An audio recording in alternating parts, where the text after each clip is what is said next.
আসসালামু আলাইকুম। আপনাদের অসংখ্য ধন্যবাদ যে অপারেশন শেষে পোস্ট অপারেটিভ কাউন্সিলিংয়ে আপনারা অনেক ধৈর্য ধরে শুনতে আসছেন যে আসলে আমরা অপারেশন করে কি পেয়েছি এবং কেমন অপারেশন করেছি।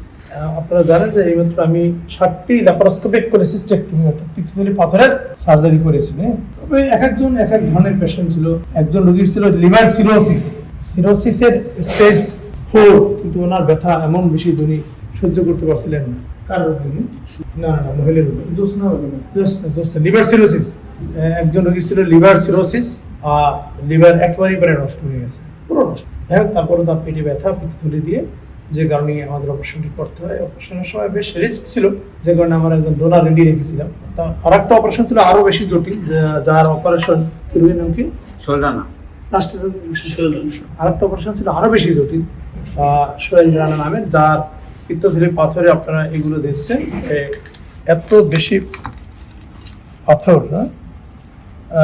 মজার ব্যাপার হচ্ছে যে 21 দিন আগে আপনার পিত্তথলির পাথরের জন্য অন্য একটা হসপিটালে ল্যাপারোস্কোপি ট্রাই করা হয়, অ্যাটেম্প নেওয়া হয়। তারাও অনেকক্ষণ চেষ্টা করেছেন, তাদেরকেও আমি ধন্যবাদ জানাই যে তারা একটা পর্যায়ে গিয়ে থেমেছে। আসলে অপারেশনটা অত্যন্ত জটিল, যে কারণে ওনারা অনেকক্ষণ চেষ্টা করার পরে যখন দেখলেন যে এটা সম্ভব না, তখন ওনারা অপারেশন করেননি। যে ওনারা অপারেশন ল্যাপারোস্কোপিতে ট্রাই করছিলেন, পরে উনি কি বললেন? পরে বলছে যে এটা আমরা ভয় পাচ্ছি, আমাদের পক্ষে এটা করা সম্ভব না, এটা অনেক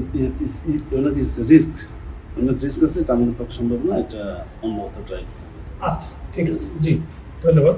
জি, আসলে ল্যাপারোস্কোপিক সার্জারি সবসময় খুব সহজ হয় তাও কিন্তু না।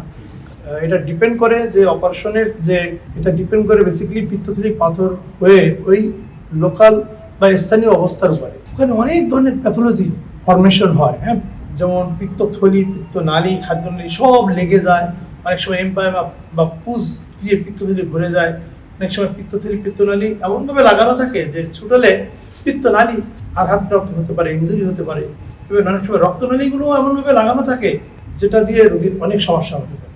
আর এই রোগীর এমন একটা অবস্থা ছিল, আমি আজকে অপারেশন করতে গিয়ে দেখলাম যে এটা আসলে ওই টিম ডেফিনেটলি তারা ভালো টিম ছিল, এটা নিয়ে কোনো সন্দেহ নেই। তারপরেও করেন নাই, অনেকক্ষণ চেষ্টা করার পরও সেটি তাদেরকে বিচক্ষণতার ভিতরেই আমি মনে হয় দেখছি। কারণ হচ্ছে অত্যন্ত জটিল। আজকে আমি করতে গিয়ে, যদিও আমি ল্যাপারোস্কোপিক্যালি এটা করেছি, দেখেছেন যে এটা ল্যাপারোস্কোপিক প্রক্রিয়া আমরা বের করে নিয়ে আসছি, অনেক পাথর, সেটা তো খেয়াল করেন। এবং এই পিত্তথলিটা খাদ্যনালী, পাকস্থলী, পিত্তনালী, খাদ্যনালী, কোলন, ওমেন্টাম সব কিছুর সাথে লাগানো এবং ভিতরে পুষ দিয়ে ভরা ছিল। এবং ভিতরে তো পাথরগুলো দেখতে গেছিলেন, অত্যন্ত জটিল। এটা অপারেশন করতে গিয়ে আমি অনেকগুলো চ্যালেঞ্জের সম্মুখীন হয়েছি। পিত্তথলিটা দেখাই যাচ্ছিল না, সব কিছু দিয়ে কভার হয়েছিল, তারপরে ব্লিডিং হচ্ছিল। তারপরেও আলহামদুলিল্লাহ আমি সুন্দরভাবে করতে পেরেছি। যেহেতু আমি এই টিপিক্যাল অপারেশনগুলো ট্রাই করে থাকি এই ধরনের। আজকে যে 7 জনের অপারেশন হয়েছে, তার মধ্যে 4 জনের অপারেশন অত্যন্ত জটিল ছিল। একজনের তো বললাম লিভার সিরোসিস ছিল, একজনের একটা সিটি স্ক্যান, এমআরসিপি করা হয়েছে। 2 জায়গায় বলেছে যে তারা বুঝতে পারছে না যে এটা কি পিত্তথলির ফোড়া না এটা পিত্তথলির ক্যান্সার। পরবর্তীতে আমার কাছে আসেন, আমি সব কিছু বিবেচনা করে দেখলাম এটা পিত্তথলির ফোড়া। এবং অপারেশন করতে গিয়ে ওখানে অনেক জটিলতা ফেস করেছি, বাট অপারেশন আলহামদুলিল্লাহ সুন্দরভাবে শেষ করেছি। কিন্তু এটা পিত্তথলির ক্যান্সার না, পিত্তথলির ইনফেকশন বা ইনফ্লামেশন হয়ে ভিতরে পুজের মতো হয়ে গেছে। সুমন হচ্ছে কি? এই সুমন রোগীর লোক তো আছে, এই যে পাথর দিয়ে এই যে আছে, এই যে এটা কোন রোগীর লোক? খাদিজা রোগীর লোক, বিশাল বড় একটা পাথর ছিল। তারপরে এটা কোন রোগী? ছোট ছোট পাথর ছিল, আমি দেখছিলাম। ওনার ছিল বিলিয়ারি প্যানক্রিয়াটাইটিস। ওনার পিত্তথলির পাথর দিয়ে প্যানক্রিয়াটাইটিস হয়েছিল এবং হসপিটালে 7 দিন ভর্তি ছিল। পিত্তথলিতে ছোট ছোট স্টোন ছিল, ছোট একটা স্টোন বের হয়ে পিত্তনালী দিয়ে খাদ্যনালীতে চলে যাওয়ার সময় প্যানক্রিয়াসকে ট্রমা করে, আঘাত করে। এই যে ছোট ছোট স্টোন, ঠিক আছে, অনেক ছোট স্টোন।